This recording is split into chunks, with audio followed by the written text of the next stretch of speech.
अलग हो जाए। तो यही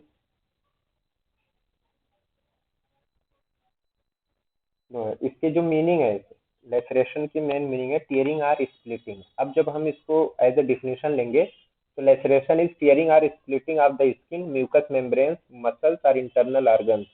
अब ये दो तरीके का फोर्स इसमें लगता है, या तो बहुत ज्यादा शेयरिंग फोर्स हो, बहुत तेज हो, या क्रशिंग फोर्स। क्रशिंग फोर्स में आमतौर से होता है जब कोई चीज दब जाए, हाँ, तो वो क्रशिंग फोर्स हो जाए। या शियर फोर्स यानी बहुत फोर्सफुल अगर किसी को चोट पहुंचाई जा रही किसी, हाँ, और खास तौर से इसमें जो होता है, जो वेपन होता है वो ब्लंट होता है, तो इसलिए कहा जाता है कि by application of a blunt force, tearing or splitting of skin.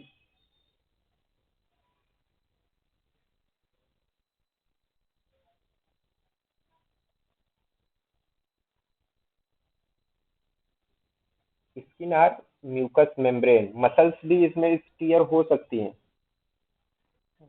Muscles are internal organ का, या तो शेयरिंग फोर्स है या बहुत ज्यादा क्या crushing force by application of a blunt force,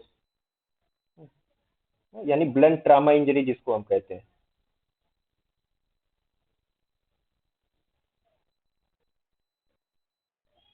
blunt force over body, ये तो इसकी डिफिनेशन थी लेसरेटेड वुंड की। इसमें बेसिकली क्या होता है, जो ऑब्जेक्ट है जो वीपन है वो शार्प नहीं होता, बल्कि कैसा होता है, ब्लंट होता है। जब शार्प नहीं होगा तो जाहिर सी बात है जो वुंड होगा, जो जख्म बनेगा, तो वहां पे क्या शार्प कटिंग एजेस नहीं पाए जाएंगे, बल्कि इसी को कहा जाता है लेसरेशन। स्प्लिट हो जाएगी स्किन, क्या हो जाएगी, स्प्लिट हो जाती है ज्यादातर। और आमतौर से जो लेसरेटेड वुंड्स होते हैं ज्यादातर ऐसी जगहों पे पाए जाते हैं जहाँ पे बोनी प्रोमिनेंस बहुत ज्यादा होता है। यानी अगर हम बात करें हेड की, तो स्किन और स्कल के बीच में सबकुटेनियस टिश्यूज बहुत कम है, क्या है? बहुत कम है। इसी तरीके से शिन की बात कर लीजिए, शिन की या चीक्स की, तो यहाँ पे डायरेक्ट क्या है, जो बोन है उसका कांटेक्ट स्किन से है, मसल या सबकुटेनियस टिश्यूज ना के बराबर होती है। तो ऐसी जगहों पर जब फोर्सफुल इंजरी होती है, खासकर ब्लंट फोर्स से, तो जो वुंड होता है वो लेसरेटेड वुंड पैदा होता है। तो ये इसकी जनरल वो थी। अब इसकी मल्टीपल टाइप्स है, अलग अलग टाइप्स इसकी बताई गई। इसमें जो पहली टाइप है वो है स्प्लिट लेसरेशन की, है स्प्लिट लेसरेशन। अब स्प्लिट के माने क्या होता है, अलग अलग हो जाएंगे। अगर हम बात करें स्प्लिट के माने क्या है, अलग हो जाना। तो अब स्प्लिट लेसरेशन में जो स्किन होती है ड्यू टू फोर्सफुल ट्रॉमा, है ना, कहीं फोर्स के साथ अगर चोट लग रही है, मान लीजिए हेड का एग्जांपल ले लीजिए, हेड का स्प्लिट लेसरेशन वैसे ज्यादातर हेड पे ही पाया जाए ना, स्काल्प पे। तो अगर वहां पे मान लीजिए किसी चीज से चोट लग रही है, खासतौर से ब्लंट से, और शार्प ऑब्जेक्ट की बात ही मत करिए, नाइफ की बात मत करिए, स्वॉर्ड की बात मत करिए, यानी तलवार है या स्क्रू ड्राइवर है या चाकू है, नाइफ, ये सब क्या है, शार्प ऑब्जेक्ट, इनकी बात अभी मत करिए। अभी कोई ऐसे ब्लंट, मान लीजिए हथौड़ा है या लोहे की रॉड थी, उससे बहुत जोर से किसी ने सर पे मार दिया, बहुत जोर से किसी ने सर पे मार दिया, तो अब क्या होगा, स्किन फट सकती है वहां से। अगर हल्का फोर्स है तो क्या होगा, ब्रूज होगा। और बहुत ज्यादा फोर्स के साथ अगर चोट लग रही है तो स्किन क्या होगी, फट सकती है। उसी फटने को कहा जाता है स्प्लिट वुंड। वो जो स्प्लिट वुंड होगा वो होगा स्प्लिट लेसरेशन।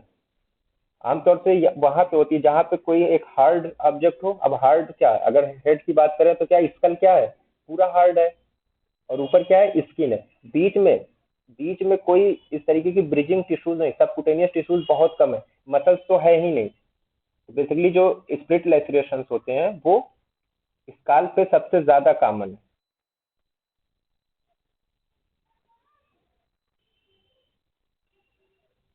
स्काल पे सबसे ज्यादा कॉमन होते हैं। कोई हार्ड ऑब्जेक्ट थी, हमने स्कल पे चोट मारी, हमने सर पे उसे चोट कर दी, तो डायरेक्ट स्किन का कांटेक्ट किससे हो रहा है, स्कल से हो रहा है, हड्डी से हो रहा है, बीच में कुछ है नहीं।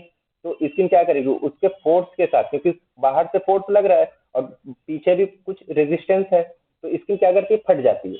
तो उसी को कहा गया स्प्लिट लेसरेशन। मोस्ट कॉमनली कहाँ पे पाया जाता है, स्काल्प पे पाया जाता है।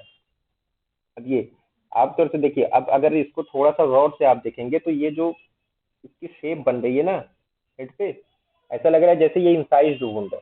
तो इसके बारे में एक चीज कही जाती है, इंसाइज लुकिंग लेसरेटेड वुंड, एक टर्म आता है अक्सर, कभी कभी यहीं पे कंफ्यूजन भी होता है।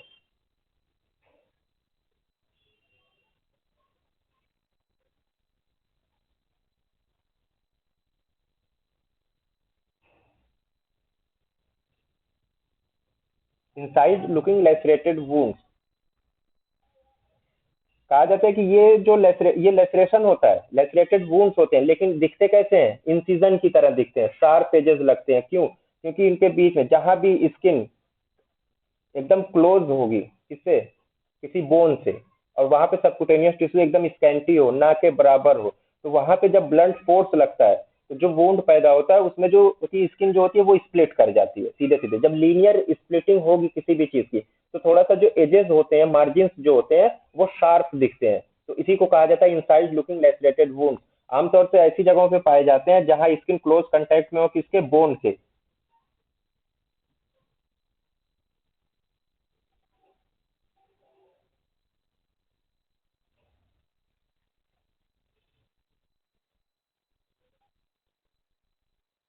और सबकुटेनियस टिश्यू एकदम ना के बराबर स्कैंटी हो। सबकुटेनियस टिश्यू नहीं होगा तो जाहिर सी बात है कि बीच में कुछ रेजिस्टेंस नहीं है, सीधे वो हार्ड ऑब्जेक्ट क्या, वो हड्डी पे पड़ रहा है स्किन के साथ, तो स्किन फट जाती है सीधी सी बात। जो इसकी मोस्ट कॉमन साइट है वही, एक तो स्काल्प है, इसी इनसाइड लुकिंग लेसरेटेड वुंड्स की भी अगर आप बात करें तो ये इसी का स्प्लिट लेसरेशन का ही पार्ट है। स्काल्प है इसकी सबसे कॉमन साइट। इसके अलावा फोर हेड, वहां भी सबकुटेनियस टिश्यू नहीं है, सिर्फ हड्डी है और स्किन है। जो इलियक क्रस्ट है आपका, कमर के साइड वाला पार्ट, इसके अलावा शिन, जो टिबियल बोन के ऊपर वाला पार्ट है उसको शिन कहते हैं, शिन है, या पेरिनियम का पार्ट है। लोअर जा, ये ऐसी जगह है जहां पे अगर लेसरेशन भी हो रहा है तो वहां पे ऐसा लगेगा कि इंसिजन हुआ है। तो ऐसी चोटों को कहा जाता है इनसाइड लुकिंग लेसरेटेड वुंड। ये इसकी साइड है, स्काल्प है, फोरहेड है, इलियक क्रेस्ट है, स्किन है, लोअर जा है, ये सब इसकी साइड्स हैं। अब इसके बाद जो दूसरी टाइप इसकी आती है लेसरेटेड वुंड्स में, वो आती है स्ट्रेच लेसरेशन की। अब स्ट्रेच लेसरेशन क्या होगा? हमने तो स्प्लिट लेसरेशन पढ़ लिया। स्ट्रेच का मतलब क्या है? खींचना है एक तरफ को। अब मान लीजिए रोड ट्रैफिक एक्सीडेंट हो गया, कोई हैवी बाइक थी या कार का एक तरफ का टायर किसी के पैर पे चढ़ गया, अब वो पैर पे चढ़ते हुए निकल गया तो क्या हुआ? फ्रिक्शन पैदा कर रहा है ना, फ्रिक्शनल फोर्स। टायर चल रहा है तो क्या फ्रिक्शन पैदा करेगा, तो उस फ्रिक्शनल फोर्स की वजह से स्किन जो होती है वो ओवर स्ट्रेच हो जाती है। स्किन क्या हो जाती है? ओवर स्ट्रेच हो जाती है, बहुत ज्यादा खिंच जाती है।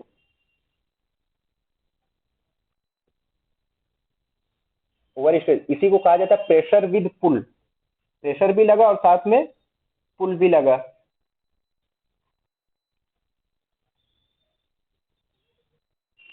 प्रेशर विद पुल। तो अब इसमें जो होता है, एक तरफ तो लेसरेशन हो रहा है, लेसरेशन हो रहा है मतलब इरेगुलर मार्जिन में स्किन स्प्लिट भी हो गई, साथ में जो होता है स्किन का एक तरफ का पुल हो जाता है, खिंच जाती है, तो उसको कहा जाता है फ्लैपिंग। उसको जो टर्म दिया गया फ्लैपिंग। लेसरेशन हुआ वहां पे और स्किन एक तरफ को खिंच गई तो उसको कहा गया फ्लैपिंग। और आमतौर से ये जो मिलता है जब कोई मोटरसाइकिल है या फोर व्हीलर थी, एक तरफ का टायर, हाँ, वो क्या कर गया? ऊपर चढ़ता हुआ चला गया, तो उसने फोर्स पैदा करता हुआ वो तो ओवर स्ट्रेच कर देता है स्किन को। स्किन एक तरफ को खींच जाती है, तो जब स्किन एक तरफ को खींच जाती है तो वो डायरेक्शन भी बताती है। तो क्या बताती है कि फोर्स का डायरेक्शन क्या था, किस तरफ से फोर्स पड़ा था। अब एक अभी पिक्चर दिखाता हूँ, उसमें देखिएगा। अब मान लीजिए ये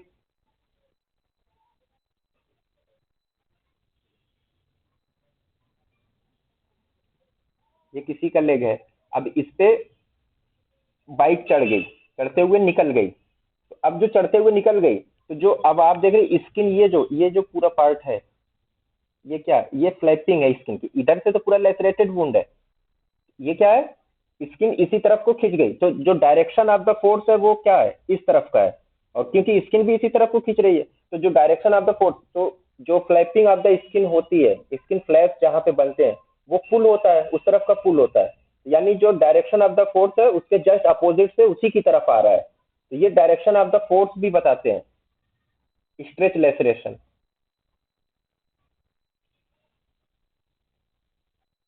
डायरेक्शन ऑफ द फोर्स को बताता है। थर्ड जो आता है वो एवल्जन और ग्राइंडिंग कंप्रेशन। अब एवल्जन के माने इन जनरल अगर हम बात करें, एवल्जन क्या होता है? एवल्जन का मतलब ये होता है कोई चीज अपने हिस्से से हट जाए, अपनी जगह से हट जाए। Sir direction of the force और स्किन अपोजिट होते हैं, मतलब फ्लैपिंग जो होती है। नहीं नहीं, अब मान लीजिए इधर से ये गई, हाँ कोई टायर था, वो इसके ऊपर से गया, टायर के ऊपर से चला गया, तो अब इसमें प्रेशर दिया उसने, तो टायर जो होते हैं आमतौर से जब इसमें क्या होता है, फ्रिक्शनल फोर्स पैदा करता है, फ्रिक्शन, फ्रिक्शन के जरिए क्या हुआ, उसने उसे कहते हैं रगड़ने को, जब रगड़ा उसने तो स्किन यहाँ से फटती हुई चली गई और इधर फ्लैपिंग हो गई। तो ये जो डायरेक्शन ऑफ द फोर्स, क्या जिधर की स्किन फ्लैपिंग है उधर को ही तो बताएगा डायरेक्शन ऑफ द फोर्स, इसके अपोजिट में नहीं जाएगा। फोर्स के अपोजिट में फ्लैपिंग नहीं होगी, बल्कि फोर्स के साथ ही फ्लैपिंग उसी तरफ। स्किन में क्या है, टेंशन है ना, टेंसाइल फोर्स होती है, स्किन क्या करती है, स्ट्रेच होती है।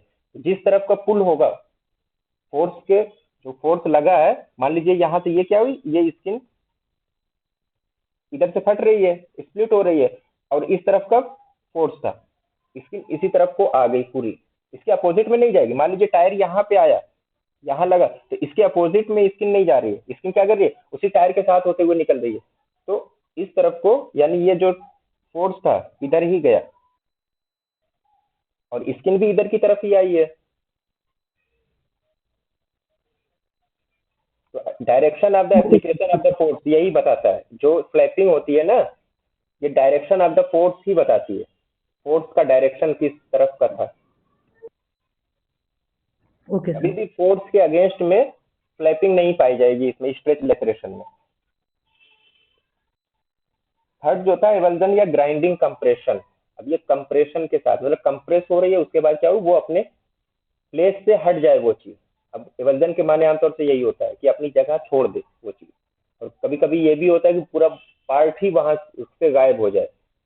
मान लीजिए किसी ने बाइट कर दिया किसी के ईयर पे, और वो उतना हिस्सा उसका कान का निकाल ले गया, वो भी क्या हो गया, वो एवल्जन हो जाएगा।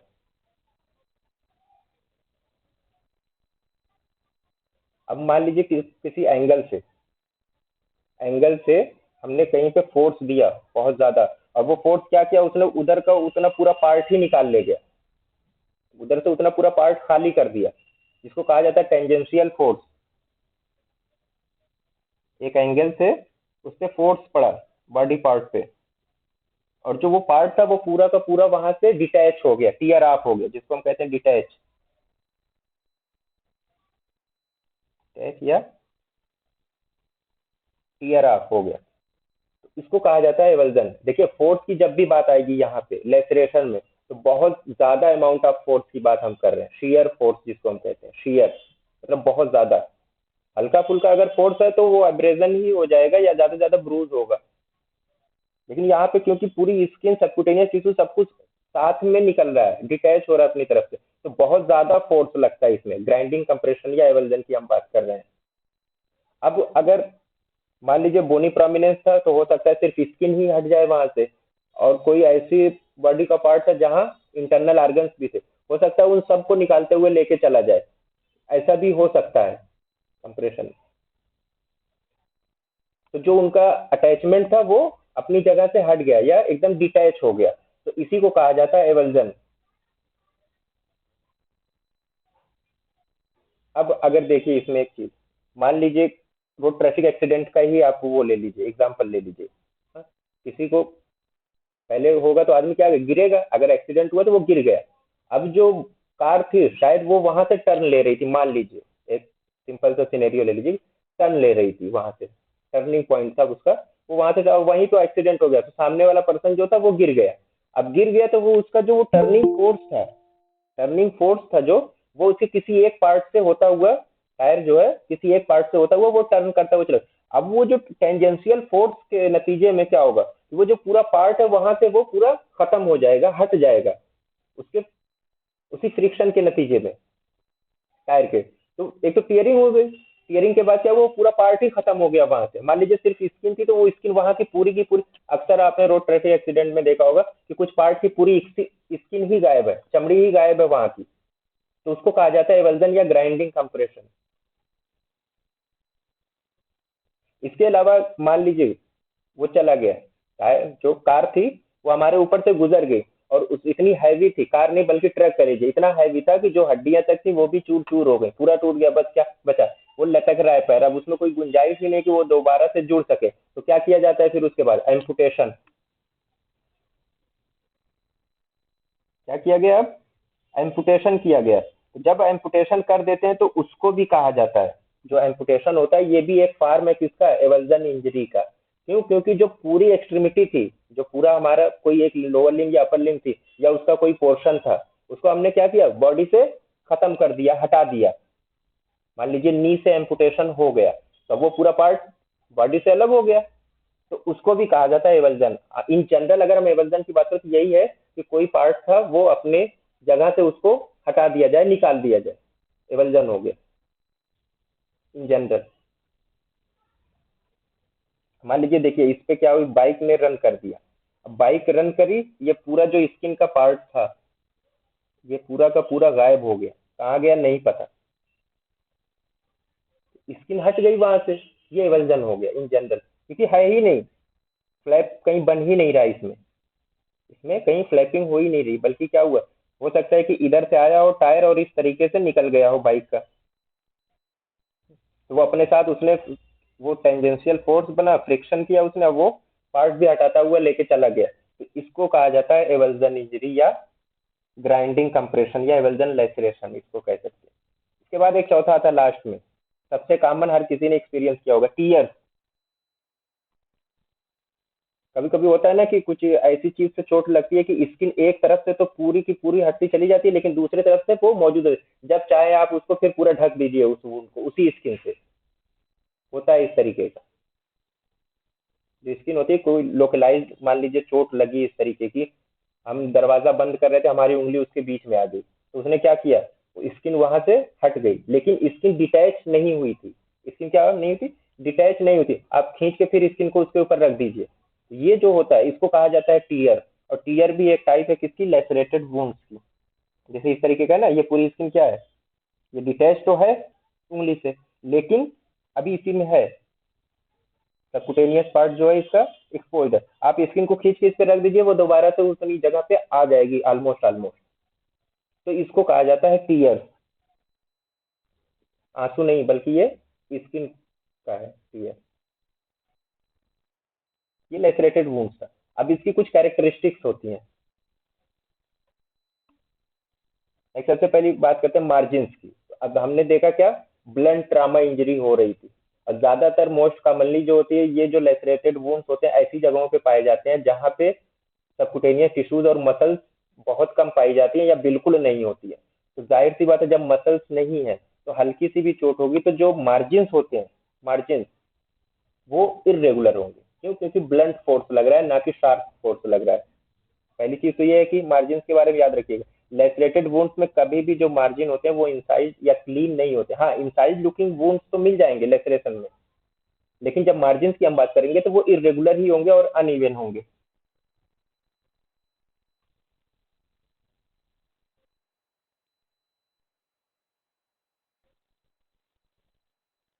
इरेगुलर एंड अनइवन होते हैं, और ये दिखाते हैं टीयरिंग किस एंगल से हुई है। कभी कभी क्या होता है, जब मान लीजिए चोट लगी थी, अभी हम पीछे अगर आए इधर, हर जगह क्या है, इरेगुलर मार्जिन है, इरेगुलर मार्जिन है। तो जब इरेगुलर मार्जिन होते हैं तो कुछ पार्ट अगर थोड़ा बहुत भी सबकुटेनियस टिश्यू है तो कहीं कहीं मार्जिन पे वो भी थोड़ी थोड़ी लगे हुए रहते हैं, थोड़ा थोड़ा क्या होते हैं मार्जिन पे आपको दिखेंगे कि सबकुटेनियस टिश्यू भी वहां पे है, या फैट का पार्ट है कुछ, वो भी मार्जिन पे दिख रहा है कहीं कहीं पे, हर जगह नहीं। क्यों? क्योंकि अनइवन है या इरेगुलर मार्जिन है। तो जो जहां जहां वो दिखते हैं, जहां जहां टिश्यू वो वहां स्किन पे दिखते हैं अटैच होते हुए, उसको कहा जाता है टिश्यू टैग्स, मार्जिन पे ही पाए जाएंगे। टिश्यू टैग एक तो इरेगुलर होती है, अनइवन होती है, रैग्ड होती है, कुचली हुई, एक तरीके से कह लीजिए इस तरीके का होता है, टिश्यू टैग्स पाए जाते हैं वहीं पे। दूसरी चीज आती है साइट। साइट आमतौर से हमने साइट की बात की थी, मोस्ट कॉमन साइट क्या है इसकी?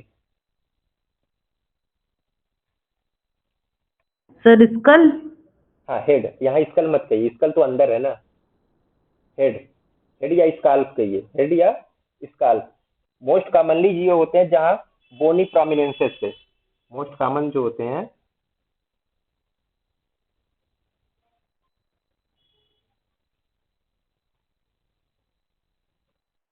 जहाँ स्किन हो और नीचे बोन हो, बीच में सबक्यूटेनियस टिश्यू और मसल्स ना हो। सबसे कॉमन साइड की जब आप बात करेंगे तो वो हो जाएगा स्काल्प या हेड। इसके अलावा फोर हेड है, शिन है, पेरिनियम का पार्ट है। तो इन सब जगहों पे जो होता है, ये साइट है इसकी लेसरेशन की। उसके बाद नेक्स्ट है एजेस। अब एजेस की बात हमने पहले ही कर दी है, जो मार्जिन जो है वही क्या होंगे, एजेस भी होंगे। तो एक तो इरेगुलर होते हैं एजेस, क्या होते हैं इसके, इरेगुलर होते हैं। दूसरी चीज जो एज होता है स्किन का लेसरेशन वुंड में, वो आपको डायरेक्शन भी बताता है, वो आपको डायरेक्शन भी बताता है कि किस डायरेक्शन से इस पे वो ट्रामा हुआ है या वो ब्लंट फोर्स अप्लाई हुआ है। जैसे हमने बात की थी ना अभी पीछे एक पिक्चर में हमने देखा था कि जिस तरफ की क्या फ्लैपिंग होगी, जिस तरफ का स्किन खींचा हुआ रहेगा, तो वो force of the direction of the force को वो बताता है एजेस में। But depth of the wound, depth, तो एक चीज ये है, इसकी जो डेप्थ होती है बहुत ज्यादा नहीं रहेगी। क्यों? क्योंकि अंदर मसल है ही नहीं, मसलर पार्ट है, बोनी प्रोमिनेंस पे हो रहा है, तो डेप्थ तो बहुत ज्यादा नहीं होगी। लेकिन अंदर जो भी थोड़ी बहुत सबकुटेनियस टिश्यूज होंगी वो क्या होंगी, इसको कहा जाता है टार्न, देखते हैं ना, फट जाना। तो जो इंटीरियर होगा वहां पे जो ब्लड वेसल्स होती हैं या थोड़ी बहुत फाइब्रस टिश्यूज है, वो क्या होंगी, वो टार्न होंगी, क्लीन कट नहीं होता। और शैलो वुंड्स होते हैं इसमें, ये शैलो होते हैं। नेक्स्ट आता है स्वेलिंग ऑफ द वुंड्स। अब यहाँ स्वेलिंग से क्या मीनिंग आएगी, स्वेलिंग का मतलब ये होता है कि कोई दूसरी चीज और इसमें मिल जाए। अब मिलने का मतलब क्या, मोस्ट कॉमनली अगर एक्सीडेंट हो रहा है, चोट लग रही है, तो धूल मिट्टी यही सब सबसे कॉमन है। या फिर हो सकता है कि कहीं बालू वाली जगह है वहां पे सैंड आ जाए, कीचड़ वाली जगह है मड आ जाए, या ग्लास कहीं पे एक्सीडेंट इस तरीके से हुआ, रोड ट्रैफिक का ही ले लीजिए, कार के विंडो थी वो टूट गई, तो हो सकता है कि उसके भी कुछ टुकड़े, कांच के टुकड़े, मड या लकड़ी, सैंड, ये भी उस वुंड में पाए जाए, उस वुंड में ये सब भी पाए जाए, तो इसी को कहा जाता है स्वेलिंग ऑफ द वुंड। और इससे क्या होता है, इससे एक तो अंदाजा हो जाता है कि हाँ मोस्ट प्रोबेबली किस चीज से इसको चोट लगी है। अब मान लीजिए किसी को चोट लगी थी पैर पे, और वहां पे क्या हमने पाया, कुछ ना पेंट मिल गया हमको, पेंट लाल नीले हले किसी भी कलर का आपको वहां पे पेंट मिल गया, तो हमको ये लग सकता है कि हो सकता है कि ये रोड ट्रैफिक एक्सीडेंट था, तो जो कार का पेंट होता है हो सकता है वही लगा हो वहां पे। या कहीं पे ग्लास, ग्लास के टुकड़े यानी कांच के टुकड़े आ गए, तो हो सकता है कि विंडो उसकी टूट गई हो, वो वहां पे पड़ा हो। तो ये दोनों चीजें बताता है, एक तो ऑब्जेक्ट भी बताता है और दूसरी चीज नेचर भी बताता है। इसके बाद आता है हेमरेज। हेमरेज इसमें कम होता है उनमें और दूसरे वुंड के मुकाबले, खासतौर से इंसाइज्ड वुंड के मुकाबले लेसरेटेड वुंड्स में हेमरेज जो होता है वो कम होता है। हेमरेज क्यों कम होगा, इसकी क्या वजह हो सकती है? सबसे बड़ी वजह ये है कि जो आर्टरीज हैं वो कट नहीं, क्लीन कट नहीं हो रहा, बल्कि क्या हो, क्रश हो रही है, दब जा रही है वहां पे। तो जाहिर सी बात है जब उनके एजेस क्या हुए, वो पहले ही क्रश्ड हो गए, दब गए, तो ब्लीडिंग कम होगी वहां पे। लेकिन हाँ अब एक चीज और है, सिर्फ इसमें अब एक एक्सेप्शन ये है कि स्काल्प का, स्काल्प पे ब्लीडिंग बहुत ज्यादा होती है, स्काल्प पे ब्लीडिंग बहुत ज्यादा होती है। क्यों? क्योंकि वहां पे जो टेम्पोरल आर्टरीज हैं वो कंट्रैक्ट नहीं हो पाती हैं, जो टेम्पोरल आर्टरीज हैं वो कंट्रैक्ट नहीं हो पाती हैं। तो स्काल्प पे, सिर्फ स्काल्प पे, लेसरेटेड वुंड में स्काल्प एक ऐसा एरिया है जहाँ पे हेमरेज बहुत ज्यादा, बल्कि ये कहते हैं कि फ्रीली ब्लीडिंग होती है जब तक कि उसको रोका ना जाए। और आमतौर पर दूसरी जगहों पे जब चोट लगती है, लेसरेशन होता है, तो वहां पे ड्यू टू क्रशिंग, जो दूसरे पार्ट थे, स्किन थी या सबक्यूटेनियस टिश्यू भी थोड़ा बहुत है, उसके क्रश होने की वजह से क्या होते हैं, वो उनका जो मार्जिन होता है ब्लड वेसल्स का, तो वो पहले ही क्रश होने की वजह से वो कम हो जाता है, तो वहां पे हेमरेज जो होता है वो बहुत कम हो जाता है और आसानी के साथ ब्लड क्लाट भी हो जाता है। लेकिन टेम्पोरल आर्टरीज जो होती हैं स्काल्प में, वो रिट्रैक्ट नहीं हो पाती, यानी कंट्रैक्ट नहीं होती है, तो जिसकी वजह से बहुत फ्रीली एकदम ब्लीडिंग होने लगती है। अब गैपिंग की बात कर लीजिए। गैपिंग क्या हुआ, यानी कि जो दोनों मार्जिन से उनके बीच कितना गैप होगा। गैपिंग इसमें बहुत ज्यादा मिलती है। क्यों? लेसरेशन में गैपिंग बहुत ज्यादा मिलती है। क्यों मिलती है? क्योंकि जो स्किन है उसमें क्या है भाई, इलास्टिसिटी तो होती है ना। अब मान लीजिए एक तरफ से वो टीयर हुई, दूसरी तरफ से पुल हो गया उसका, तो थोड़ी सी भी अगर लेसरेशन था तो वो थोड़ा सा ज्यादा हो गया, दिख गया, क्योंकि स्किन पुल कर रही है एक तरफ को। तो जो गैपिंग होती है वो इसमें पाई जाती है। अब शेप एंड साइज। अब शेप एंड साइज एक चीज और है कि इसकी शेप और साइज दोनों के दोनों से कोई फायदा नहीं है हमें। हम इससे कोई बहुत ज्यादा क्लू या कोई अंदाजा नहीं लगा सकते कि हाँ क्या नेचर था या क्या ऑब्जेक्ट की क्या साइज थी। क्यों? क्योंकि थोड़ा सा भी फोर्स, अगर मान लीजिए फोर्स बहुत ज्यादा, ऑब्जेक्ट छोटा है और उसने क्या किया, बहुत ज्यादा पार्ट को उसने क्रश कर दिया। और बड़ा फोर्स है और उसने क्या किया, फोर्स बहुत ज्यादा था और जो ऑब्जेक्ट है वो भी बहुत हैवी था, लेकिन उसकी शेप कुछ इस तरीके की थी कि उसने जो एक बहुत बड़े पार्ट को उसने क्रश कर दिया। और कुछ ऐसे भी हैं जहाँ पे छोटा ही पार्ट क्रश हो पाता है। तो इससे जो इसकी शेप है या साइज है लेसरेशन की, उसे आप अंदाजा नहीं लगा सकते कि जो ऑब्जेक्ट था या जो वीपन था वो किस तरीके का था और उसमें कितना बड़ा था, कैसा था।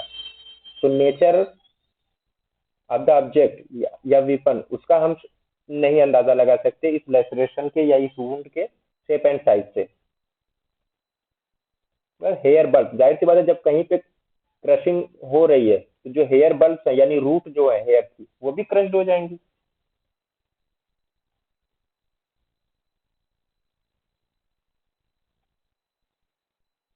शेप एंड साइज दोबारा। तो एक टर्म आता है बेवलिंग। बेवलिंग के माने ये होता है, इन जनरल जब हम बात करते हैं, बेवलिंग सबसे अच्छी देखी जाती है इंसाइज्ड वुंड्स में। इंसाइज्ड वुंड्स में जब हम एक एंगल से स्किन को कट करते हैं तो एक तरफ से क्या होता है, मार्जिन तो दिखते हैं, एक तरफ से मार्जिन पता चलते हैं और एक तरफ मार्जिन अंदर की तरफ धसे हुए होते हैं। एक तरफ से मार्जिन जो होते हैं इवर्टेड कह लीजिए, बाहर की तरफ क्लियर कट एकदम दिख रहा है मार्जिन। दूसरी तरफ जो मार्जिन होते हैं स्किन के, वो अंदर की तरफ धसे हुए होते हैं, तो उसको कहा जाता है बेवलिंग। उसको क्या कहते हैं? बेवलिंग कहते हैं। इसमें भी होती है लेकिन बहुत कम होती है। बेवलिंग इसमें भी पाई जाती है, एक तरफ को पाई जाएगी थोड़ी सी, लेकिन पूरी तरीके से इसमें बेवलिंग नहीं दिखती। बेवलिंग सबसे अच्छी जो दिखती है वो इनसाइड वूंड्स में दिखती है।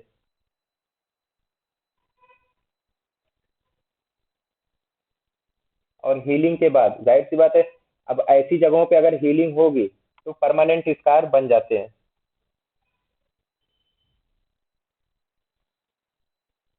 क्या बन गए? Permanent scar. हीलिंग के बाद ये परमानेंट स्कार छोड़ जाते हैं।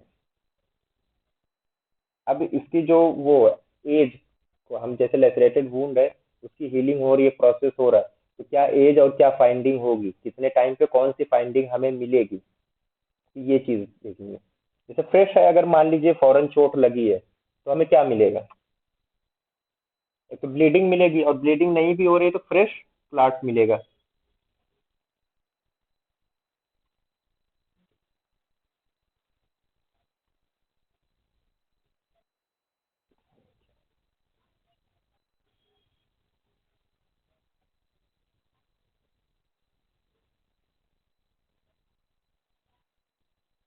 ब्लीडिंग नहीं तो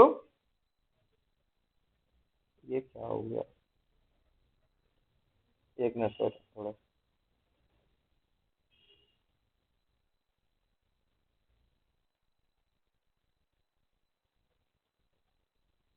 चलिए यहाँ देखें, ब्लीडिंग या फ्रेश,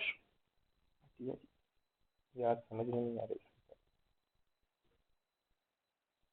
फ्रेश क्लॉट मिलता है, देख लीजिए, जब फ्रेश वुंड है अगर लेसरेशन का, तो वहां पे ब्लीडिंग मिलेगी, और ब्लीडिंग नहीं भी हो रही है तो क्या मिलेगा? फ्रेश क्लॉट मिलेगा, जो मार्जिन से अटैच होगा, रेड होगा, सोलन होगा, टेंडर होगा, इन्फ्लेमेशन की जो भी साइंस है। वो एक्यूट इन्फ्लेमेशन की वो मिलेगी वहां पे। आफ्टर 12 to 24 आवर्स, यानी 12 से 24 घंटे के बाद वहां पे क्या मिलेगा? अब 12 से 24 घंटे के बाद जो ब्लड क्लॉट था, जो फ्रेश ब्लड क्लॉट था, अब वो क्या हो जाएगा? वो ड्राई हो जाएगा, यानी ड्राइड ब्लड क्लॉट मिलेगा। दूसरी चीज, जो मार्जिन होंगी अब वो स्वेल कर जाएंगी, वो स्वेल कर जाएंगी। और साथ में ब्लड क्लॉट तो ड्राई हो गया, और वहां पे जो लिम्फ भी थोड़ा बहुत मिलेगा। अक्सर हमने देखा है चोट जब इस तरीके की लगती है तो एक वाइट कलर का चिपचिपा सा सब्सटेंस कुछ दिखता है आसपास, क्लॉट के आसपास शुरुआत में, तो वही क्या है? वो लिम्फ है। तो लिम्फ भी मिलेगा यहाँ पे।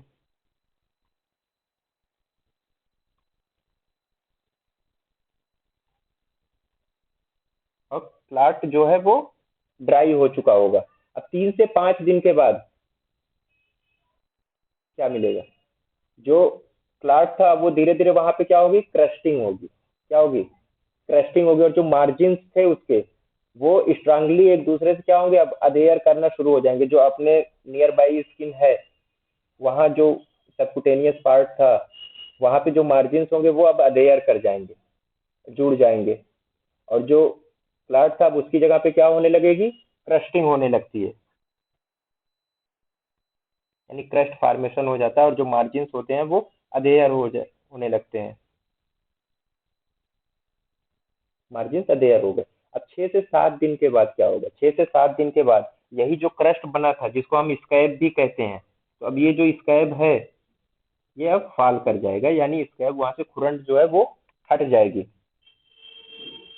स्कैब फॉल्स ऑफ, स्कैब वहां से हट गया। या अगर नहीं भी हटा है तो आसानी के साथ, अक्सर हम लोगों को चोट लगती है, हम लोग क्या करते हैं? जब खुरंट बन जाती है तो खुद से कोशिश करते हैं उसको वहां से हटाने की, और हट भी जाता है, आसानी से हट जाता है। जब आपने स्कैब हटा दिया या खुद से स्कैब हट गया, तो उसके अंडरलाइंग जो अब स्किन है वो कैसी मिलेगी? थोड़ी सी जो होती है वो रेड कलर की होती है। व्हाइट और रेड दोनों का कॉम्बिनेशन होता है। वो है, सॉफ्ट भी होती है स्किन और रेडिश होती है थोड़ी सी। आफ्टर 6 to 7 डेज, और कुछ हफ्तों के बाद, few week, after few week, जो स्कार होता है वो एकदम व्हाइट कलर का रहता है। ये नोटिस किया होगा अक्सर लोगों ने, एकदम व्हाइटिश, एकदम व्हाइट कलर का हो गया और पेनलेस हो जाता है। ये इसका एज था। और क्या ग्रास फाइंडिंग मिलेगी अलग अलग वक्त में, ये था। अब इसकी थोड़ी सी मेडिको लीगल इंपॉर्टेंस देख लीजिए। खास तौर पे हम बात करेंगे 2-3 चीजों की, एक्सीडेंटल, होमिसाइडल और सुसाइडल। अब एक्सीडेंटल लेसरेशन ये कहाँ पाए जाएंगे?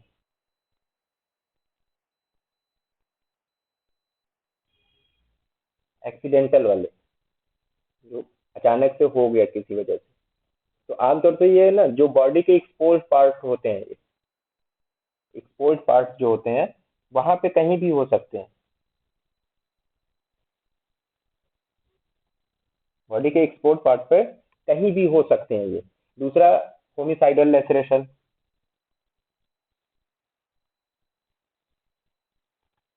होमिसाइडल लेसरेशन ये कहाँ पाए जाएंगे?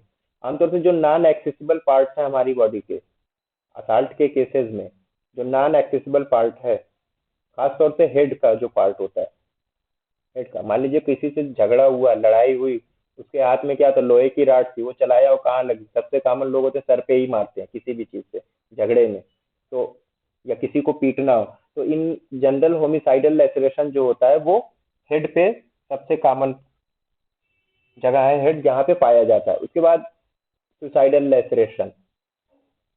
सुसाइडल लेसरेशन ये रेयरली होता है, कभी भी याद रखिएगा। सुसाइड में आमतौर से जो जो होते हैं ना, एक तो हेजिटेशन मार्क्स मिलते हैं जिसको टेंटेटिव कट्स कहते हैं, और वो इंसाइड वूंड होते हैं ज्यादातर, क्योंकि कोई भी नहीं चाहेगा कि उसे पेनफुल डेथ हो।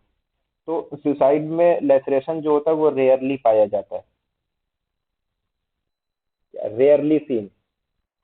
और अगर पाया भी गया तो जो बॉडी के एक्सपोज पार्ट है वहीं पे पाया जाएगा ना। अब एक चीज और है। अब तो ये तो हो गया थोड़ा सा, कभी कभी जो ह्यूमन बाइट्स होती है ना, झगड़ा हुआ किसी से, नहीं जीत पा रहे लोग, हाथ आ गया हाथ में, हमने क्या किया? दांत गड़ा दिया अपने। तो अब ये शुरू में अगर मान लीजिए हल्का फुल्का फोर्स लगा है तो वो ब्रूज तक कर सकता है। हाँ, लेकिन अगर बहुत फोर्स के साथ, मतलब जितनी ताकत थी उसने उस पूरी ताकत से अपने दांत को गड़ा दिया उसकी स्किन में, तो अब यहाँ पे चीज याद रखिए, तो अब गड़ाने तो गड़ा दिया, सामने वाला क्या करेगा, छुड़ाने की कोशिश करेगा। तो मे भी हो सकता है, अब मान लीजिए मुझे किसी झगड़ा था, मैं नहीं जीत पा रहा था, अब उसके कान आ गए मेरे पास, मैंने वहां पे अपने दांत गड़ा दिए और बहुत तेज। अब वो हटने की कोशिश कर, हटते हटते क्या हुआ, जो लोअर लोब था, नीचे वाला लोब जो कान का, वो मेरे दांत के साथ फंस के निकल आया, मतलब काट लिया मैंने पूरा। तो ये भी क्या हुआ, ये एवल्जन लेसरेशन की एक टाइप हो जाती है। एवल्जन लेसरेशन की एक टाइप ये भी हो गई इसमें।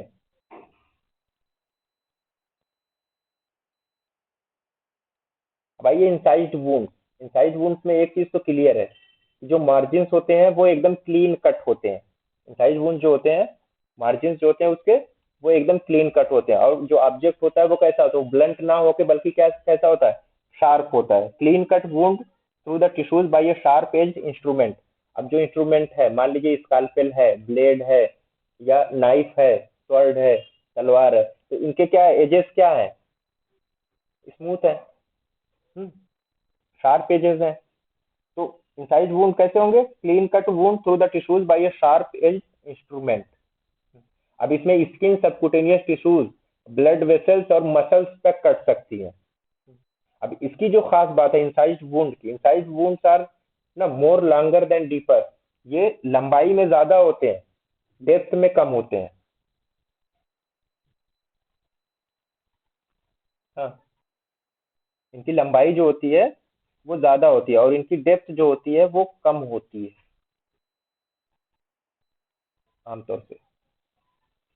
क्यों, क्योंकि मान लीजिए ब्लेड से अगर किसी को काटना है तो कैसे करेगा वो, ये बॉडी है, अब ब्लेड जो लगाएगा तो वो ज्यादातर या तो ऐसे लगाएगा स्किन के साथ, हाँ, या इसके अपोजिट में लगाएगा। तो जैसे भी लगाएगा वो एक हद तक ही लगता है, उससे ज्यादा अंदर नहीं जा सकता ब्लेड।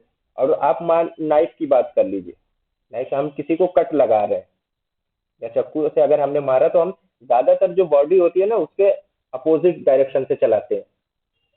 इस तरीके से चलाते हैं कि जो लेंथ तो बहुत ज्यादा मिल जाएगी, डेप्थ उतनी नहीं मिलती है इसमें, इनसाइड वुंड्स में। अब इसमें एक चीज और पाई जाती है, जैसे मान लीजिए, थोड़ा सा बना देते हैं। अब ये क्या है, नाइफ है, नाइफ है। अब जब हम इससे कट करेंगे किसी को, जैसे मान लीजिए स्किन को कट कर रहे हैं, तो जहां से शुरू होता है वहां सबसे गहरा जख्म होता है, जहां से शुरू होता है वहां सबसे गहरा जख्म होगा, लेकिन जहां पे एंड होगा वहां शैलो होगा, वहां पे वुंड जो होता है एकदम शैलो होता है। तो अगर इस तरीके से बनाया,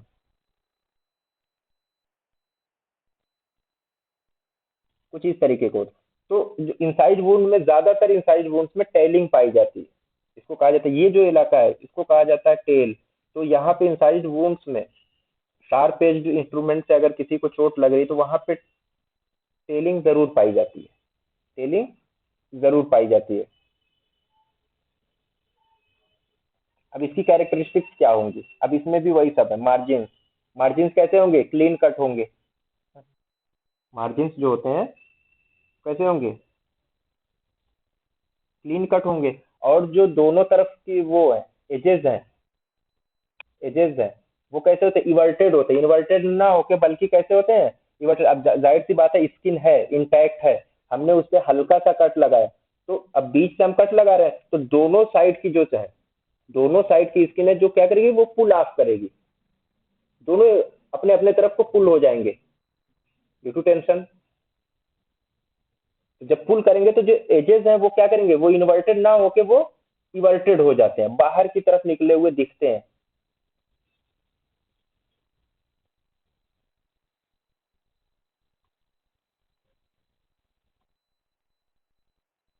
एजेस जो है वो इवर्टेड होंगे।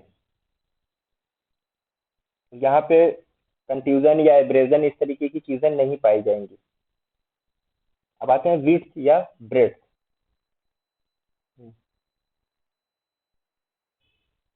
अब जो मार्जिन हैं इसकी, जो विड्थ होती है, चौड़ाई जिसकी हम बात करते हैं, चौड़ाई, मान लीजिए वेपन है कोई 2 सेंटीमीटर का, जो उसकी जो चौड़ाई है वेपन की चाकू की आप कह लीजिए या किसी भी चीज की कह लीजिए, उसकी टोटल जो चौड़ाई है वो 2 सेंटीमीटर की है। लेकिन जब वो इनसाइड वूंड की हम बात करते हैं तो जो, क्योंकि दोनों तरफ से क्या हो रहे हैं, एजेस एक दूसरे के अपोजिट भाग रहे हैं, जो रिट्रैक्ट कर रहे हैं दोनों एक तरफ, तो जो वो उसकी जो विड्थ होगी वुंड की, वो उस डिवाइस की कह लीजिए या इंस्ट्रूमेंट जो है उससे ज्यादा होगी। इसमें उससे क्या होगी, उससे ज्यादा हो जाती है विड्थ। इन जनरल जो हमारा वेपन है उससे कहीं ज्यादा चौड़ी जो है वुंड आएगा इसमें, इंसिजन में। तो जो विड्थ होती है वो ज्यादा होती है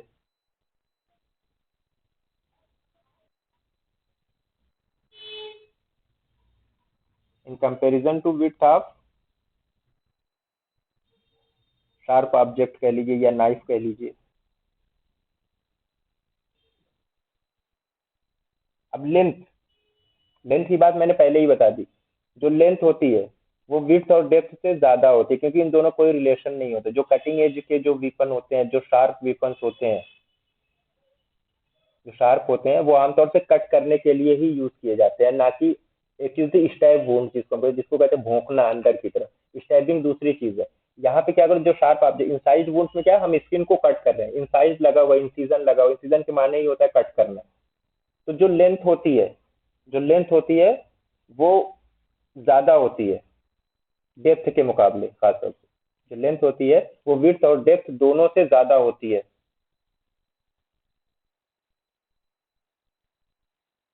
लेंथ इसकी ज्यादा होती है। अब शेप कैसा होगा, आमतौर से हम जब बात करते हैं तो एलिप्टिकल शेप का होता है। अब मान लीजिए मैंने यही चीज बनाई थी, हमने इसी चाकू से स्किन को ऐसे ऐसे ही तो चलाएंगे। जब ऐसे चलाएंगे तो इधर की स्किन क्या होगी, इस तरफ को भाग गई, इधर की स्किन इस तरफ को भाग गई, तो बीच में क्या हुआ, एक गैप बन गया अच्छा खासा। तो ये जो शेप होती है इसको कहते हैं स्पिंडल शेप या elliptical shape.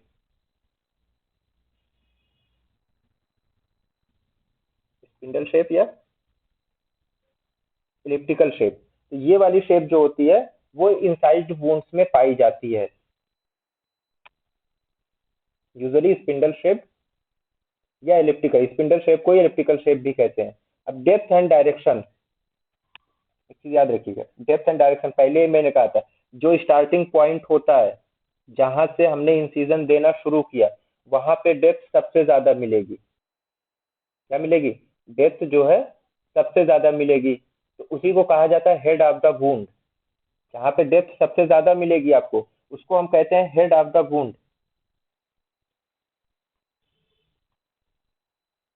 Head of the wound. और जहाँ पे टेलिंग होगी, यानी अब क्या है, इस तरफ को अब टेलिंग जो हो रही है जिस तरफ को, वही क्या है, फोर्स है।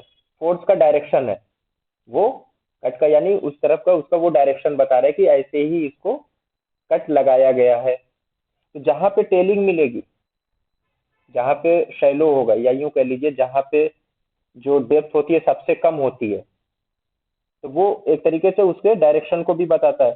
तो एक तरफ हो गया हेड, तरफ हो गया टेल। टेल जो होता है वो शैलो होता है, यहाँ पे डेप्थ सबसे कम पाई जाएगी।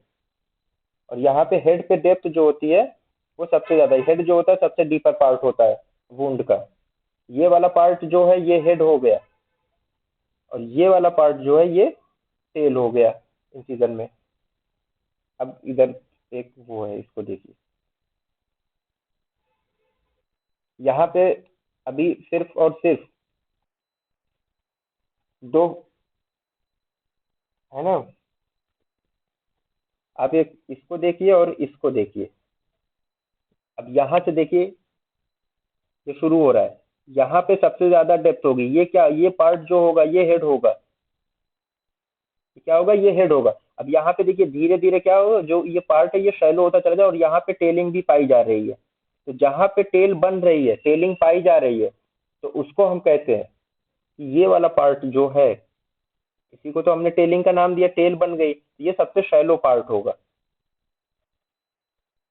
ये जो होगा ये शैलो पार्ट। सेम कंडीशन यहाँ भी है, यहाँ से शुरू होकर इस तरफ को आ रहा है नीचे की तरफ। ठीक। और इसी से आपको डायरेक्शन भी पता चल रहा है, जो हमने कट लगाया है उसका डायरेक्शन क्या है, यही तो है। हाँ? जो कट है इसका डायरेक्शन ऐसे ही है। यहाँ पे आप देखेंगे तो ये डायरेक्शन यहाँ से शुरू होके यहाँ खत्म हो रही है। फिर आता है हेमरेज। अब क्योंकि जो वेसल्स होती है एकदम क्लीन कट होती है, क्रश तो हो नहीं रहा है, क्लीन कट हो रहा है, तो उनके जो माउथ माउथ के लिए माउथ ऑफ द वेसल्स जो होते हैं वो एकदम ओपन रहते हैं। तो यहाँ पे जो ब्लड होता है वो बहुत ज्यादा निकलता है, यानी हेमरेज जो होता है वो ज्यादा होता है।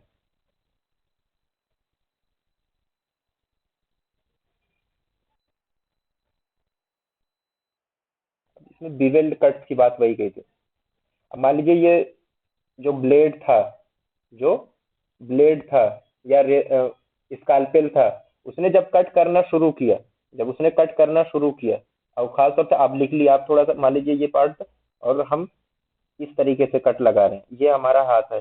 अब यहाँ से जब हम इसको इस तरफ खींचेंगे, ऑब्लिक एक एंगल बनाते हुए, तो जो एक तरफ का जो टिश्यू होगा, एक मार्जिन पे तो वो इवर्टेड हो जाएगा, और दूसरा मार्जिन जो होगा वो अंडरमाइंड हो जाएगा, अंदर की तरफ धंसा हुआ रहेगा। तो इसी को कहा जाता है बिवेल्ड कट। और इसमें बहुत इजीली इनसाइड वुंड्स में बहुत आसानी के साथ देखा जा सकता है। जब किसी एंगल से कट करेंगे तभी। अब मान लीजिए उसी के हॉरिजॉन्टली हम चला रहे हैं तो फ्लैपिंग होगी। अब मान लीजिए इसी स्किन के साथ अगर ऐसे करके चलाते तो क्या होता है, वो फ्लैपिंग हो जाती, ये फ्लैप कट के निकलता। थोड़ा सा हॉरिजॉन्टल लगाना पड़ेगा आपको, उसी को कहा जाता है, तब जाके बिवेल्ड कट्स मिलते हैं। अब इसकी मेडिको लीगल इंपॉर्टेंस क्या होगी? इसकी मेडिको लीगल इंपॉर्टेंस सबसे ज्यादा होती है। एक तो आपको जो शार्प एज्ड वीपन्स के बारे में ये बताएगा, क्या बताएगा, nature of the weapon. Nature of the weapon में क्या होगा, अब इंसाइड कट है तो जाहिर सी बात है जो वेपन था, जो औजार था या जो हथियार था वो कैसा था, उसके एजेस कैसे थे, शार्प थे, शार्प थे, ब्लंट नहीं थे। और दूसरी चीज क्या बता रहा था, हमने इंजरी देखी तो ये डायरेक्शन ऑफ द फोर्स एक आइडिया दे देता है कि हाँ किस तरफ से किस तरफ को कट किया गया, क्योंकि जिधर हेड होगा वहां से शुरुआत हुई है और जहां पे टेलिंग हो रही है वहां पे खत्म हुआ है। यानी जो सबसे गहरा जख्म जहाँ पे मिलेगा वो हेड है, वहां से शुरू हुआ है, और जहाँ पे शैलो सबसे कम जख्म मिलेगा, सिर्फ एक लीनियर मार्क की तरह दिखेगा, वहां पे जाके जख्म खत्म हो रहा है। तो एक डायरेक्शन भी ये बताता है। इसके अलावा एज भी थोड़ा बहुत पता चल सकती है, वही सेम है कि 7 दिनों के बाद स्कार फॉर्मेशन होगा, स्कार निकल जाएगा, शुरू में क्या होगा, फ्रेश ब्लड होगा या क्लॉटेड ब्लड मिलेगा। इनिशियल स्टेज वही सेम एज इट इज है, कोई बहुत ज्यादा इसमें डिफरेंस नहीं है। मैनर ऑफ द इंजरी बहुत इंपॉर्टेंट हो जाती है। मैनर ऑफ द इंजरी में फिर वही 3 चीजें आएंगी, सुसाइड, एक्सीडेंट या होमिसाइड। पहले देख लीजिए सुसाइड को, सुसाइड को। अब जब भी कोई सुसाइड आप देखेंगे, सुसाइड का केस, और किसी शार्प एजेस वाले वीपन से उसने सुसाइड की है, तो एक चीज तो कॉमन है कि कम से कम 3-4 कट मार्क्स मिलेंगे, मल्टीपल मार्क्स मिलते हैं, मल्टीपल इंसाइड वुंड्स मिलते हैं यहाँ पे।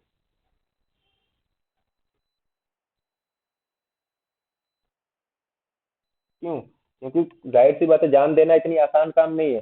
पहले क्या करते हैं, पहले 1-2 बार हौसला लेने के लिए हल्का हल्का कट लगाते हैं, हल्का हल्का कट लगाएंगे तो सुपरफिशियल कट होता है, ज्यादातर स्किन ही कट होती है। फिर एक बार को ऐसा आएगा कि वो पूरा काट देता है। तो इसी को क्या कहा जाता है, हेजिटेशन कट या टेंटेटिव कट्स या ट्रायल वुंड भी इसको कहते हैं। मल्टीपल इंसाइड वुंड्स मिलेंगे, डेप्थ भी बहुत ज्यादा नहीं रहेगी। और कहाँ पे मिलेगा, मोस्ट कॉमन है, आपने सुसाइड का केस अगर देखा होगा तो सबसे पहले देखिए जो भी जान देने की कोशिश करता है वो अपनी कलाई काटता है, और 90% से ज्यादा लोग बच भी जाते हैं। क्यों? क्योंकि उन्हें पता ही नहीं कि रेडियल नर्व कहाँ से कटेगी। वो क्या करते हैं, मान लीजिए ये हाथ है, हाथ का डायरेक्शन ये, इसी डायरेक्शन में वो कट भी लगा रहे हैं, अगर वो इसके जस्ट अपोजिट डायरेक्शन में कट लगाएं तो ज्यादा आसानी है मरने में। लेकिन वो क्या करते हैं, वो इसी सेम डायरेक्शन में वो कट लगाते हैं, तो क्या हो, radial nerve, sorry, radial artery क्या है, वो बच गई। तो ज्यादातर क्या होता है, जो इस तरीके के सुसाइडल कट होते हैं वो along the direction of the artery पाए जाते हैं, तो वो बच जाते हैं, ज्यादातर वो लोग बच जाते हैं। मल्टीपल कट्स होते हैं जो रिस्ट पे लगाते हैं। और एक चीज और याद है, सुसाइडल कट जो होते हैं, सुसाइडल कट कभी चेहरे पे नहीं पाए जाएंगे, नेक पे पाए जाएंगे, रिस्ट पे पाए जाएंगे, यहाँ पे पाए जाएंगे, क्योंकि इतना तो पता होता है कि हाँ यहाँ पे अगर कट करेंगे तो आसानी के साथ मर जाएंगे। लेकिन अलग बात है कि वो बात की चीज है कि वो उनकी डेथ हो रही है नहीं हो रही है, लेकिन फेस को वो कभी इंजर्ड नहीं करते, अपने अपने चेहरे पे वो कभी कट मार्क नहीं। अगर फेस पे कट मार्क मिला दैट मीन्स कि वो असाल्ट का केस है, होमिसाइड का केस है, सुसाइड का नहीं है। अब इसी सुसाइड में आता है जो हेजिटेशन कट या ट्रायल वुंड जिसको हम कहते हैं। इसकी जो खासियत है, ये तो ये मल्टीपल होते हैं, क्या होते हैं, कई होते हैं, 4-5, छोटे छोटे होते हैं और सुपरफिशियल होते हैं।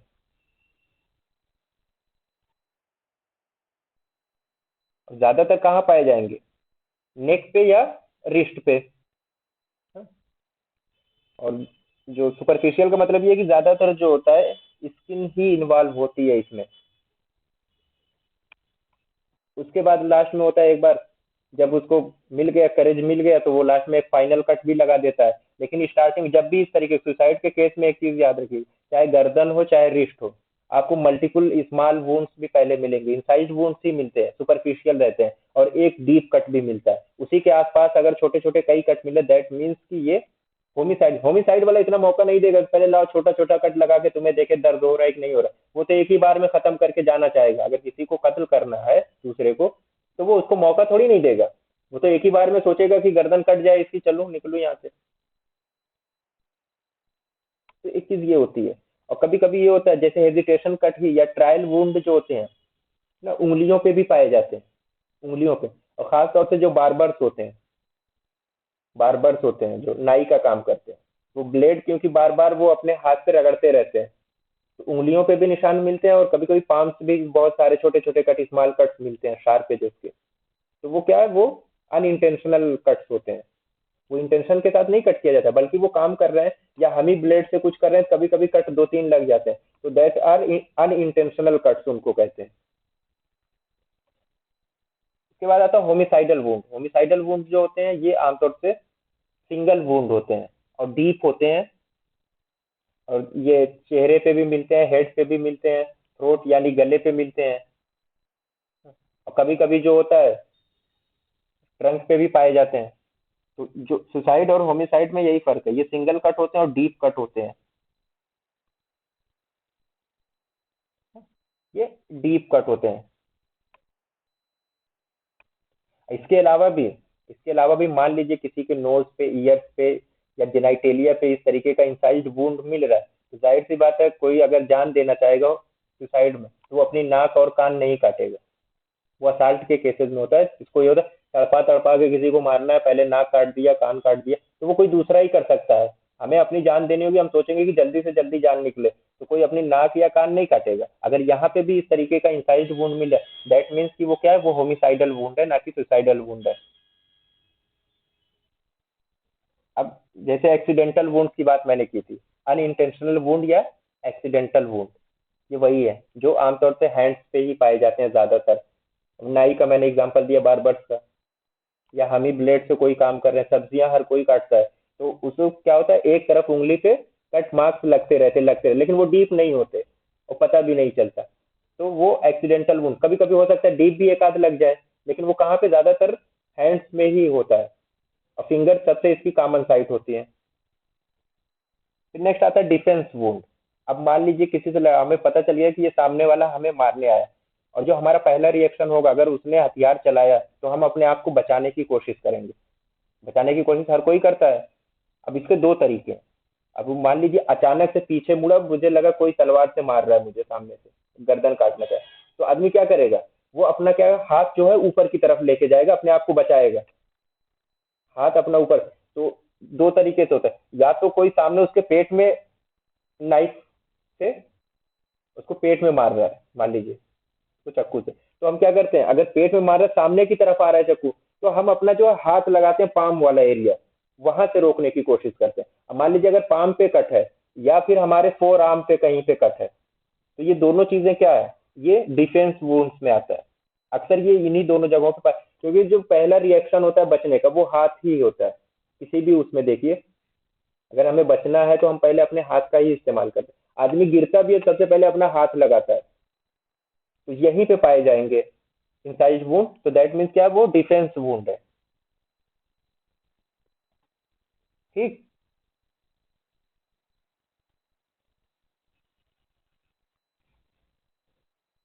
हैंड्स एंड पाम्स में डिफेंस वूंड कॉमन है इस तरीके के। अब इसके बाद एक जो आता है चाप वूंड। अब ये क्या होता है, बस ये लास्ट इसको यहीं पढ़ लीजिए।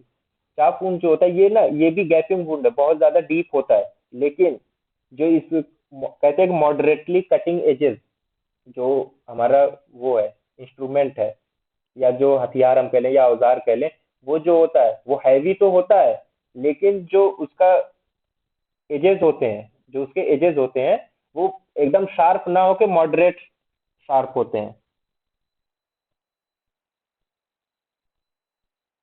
मॉडरेटली शार्प लेकिन हैवी होते हैं। क्या होते हैं? हैवी होते हैं। Deep gaping wounds caused by a blow with moderately sharp cutting edges of a heavy weapon. अब इसमें सबसे इसका अच्छा एग्जांपल क्या है? एक्स, कुल्हाड़ी यार किसी ने देखी होगी, एक्स है कुल्हाड़ी। इससे जो वुंड होगा वो कैसा होगा? वो होगा चाप वुंड्स में ही आता है। अब ये क्योंकि डीप, ये हैवी है, और आदमी अगर कुल्हाड़ी से किसी को मार रहा है तो वो अपनी पूरी ताकत लगा के मारता है, तो बहुत जो गहरा जख्म मिलता है इसमें, अंदर तक, यहाँ तक कि हड्डियां तक पहुंच जाता है, हड्डियों तक। कभी कभी जो होता है हड्डियों का फ्रैक्चर भी मिल जाता है, बोन फ्रैक्चर भी पाया जाता है वहां पे, है ना। Presence of an incised wound on the skin with an underlying comminuted fracture. अब वो डीप, बहुत डीप वुंड हो गया तो हड्डियां क्या हुई, कई हिस्सों में टूट गई इससे। अब इसका अगर मैं वो बनाऊं, एक फिगर देख लीजिए थोड़ा सा। मान लीजिए सपोज दैट ये क्या है, ये एक्स है, कुल्हाड़ी है। अब इसमें अगर कोई भी चलाएगा तो एक चीज याद रखिएगा, बराबर का वुंड कभी नहीं पैदा हो सकता इसमें। एक मार्जिन जो होगा, जो नीचे वाला है, ये पहले धसेगा और ये डीप जाएगा, और ये जो आउटर मार्जिन है, दूसरा वाला हिस्सा है इसका, ये शैलो रह जाएगा। इधर जो है ये इसको कहते हैं टू एंड, और ये वाला जो एरिया है इसको हम कहते हैं हील एंड। ये हील एंड है और ये टू एंड है। हाँ, ये वाला जो है ये गहरा जख्म करेगा, ये ज्यादा अंदर तक धंसेगा, और ये जो बाहर वाला टू एंड है वो थोड़ा सा शैलो रह जाएगा। जो हील एंड है जो वो डीप इंजरी काज करेगा, और टू एंड जो है वो शैलो इंजरी काज करेगा, वो शैलो इंजरी काज करता है। ठीक, इससे क्या पता चलता है, मान लीजिए किसी को, किसी की बॉडी थी, वहां पे बहुत गहरा जख्म मिला, बहुत गहरा जख्म मिला, अंदर की हड्डियां तक क्या हुई, टूट गई थी, लेकिन वहां से ये चीज ये पता चली किस तरफ से खड़ा होकर कुल्हाड़ी चली होगी। मान लीजिए ये पूछा जाए कि दाहिने तरफ से चलाई है कि बाएं तरफ से चलाई है, ये भी तो एक राइट साइड से चलाया उसने या लेफ्ट साइड से चलाया। तो अब ऐसे में हमको क्या देखना है, हील एंड और टू एंड, वहां पे चेक करना है। क्या चेक करना है? हील एंड और टू एंड। तो जाहिर सी बात है जो सबसे गहरा जख्म जिस तरफ को मिलेगा वो हो जाएगा हील एंड, और जहां पे शैलो रहेगा वो हो जाएगा टू एंड। तो हम बता सकते हैं कि इस तरफ से, यहां से कुल्हाड़ी चलाई गई है, इसको देख के। अब यही सी मेडिको लीगल इंपॉर्टेंस में भी यही आएगा। ठीक, मेडिको लीगल इंपॉर्टेंस में इससे यही है। ज्यादातर जो इसमें इंजरीज होती है वो क्या होंगी, होमिसाइडल होंगी। कोई अपने आप को कुल्हाड़ी से सुसाइड नहीं करेगा, कभी नहीं करेगा। तो जो भी इसमें इंजरीज इस तरीके की आती हैं, या तो एक्सीडेंटल आएंगी या होमिसाइडल। हाँ, तो मोस्ट ऑफ द इंजरीज जो होती हैं वो होमिसाइडल होती हैं। और जो exposed part of the body है, लाइक हेड है, फेस है, नेक है, शोल्डर है, या एक्सट्रीमिटीज है, ऐसी जगहों पे अगर मिल रही है इस तरीके का चाप वुंड, तो वो होमिसाइडल होता है।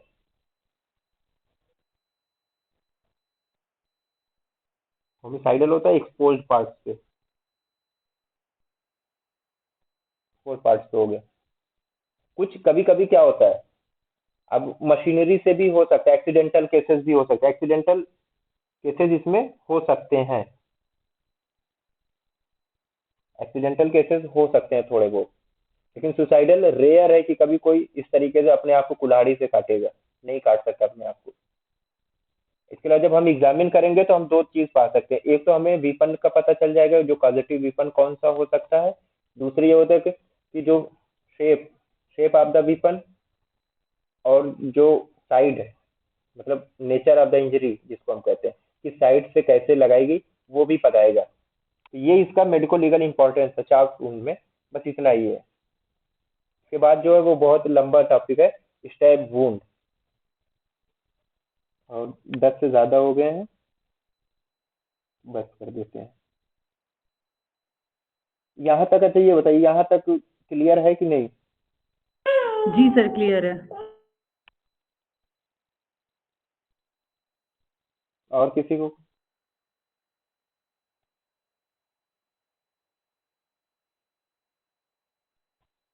नहीं नहीं, इसके बाद अगला टॉपिक जो इसी में है स्टैब वुंड का है, और एक दो और फैब्रिकेटेड वुंड एक है, बस ये टॉपिक भी खत्म हो जाएगा। लेकिन स्टैब वुंड बहुत लंबा है, अभी उसको खींचेंगे तो कम से कम 30 से 40 मिनट उसमें भी चला जाएगा। यहीं पे आज इसको रोक देते हैं। Okay sir, thank you sir.